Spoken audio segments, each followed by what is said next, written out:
ဟုလုံလာဩတဟာဆောင်အညီဘောရီဝေရွှေပလင်းအထက်ဝဲ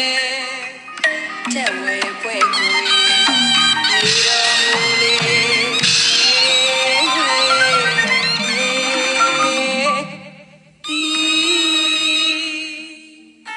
ဘဂဝါစိနာအရှင်သည်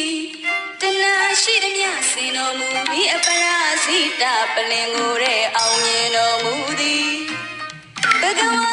ဝါစိနာအရှင်သည်တနာရှိသည်မြစင်တော်မူပြီးအပရာဇိတပလင်ကိုတဲ့အောင်မြင်တော်မူသည်ရပြီ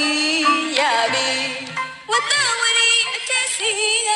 အရမချီတတ်ပါလို့လက်နဲ့တွေကိုစီစစ်သည်များစွာတင်း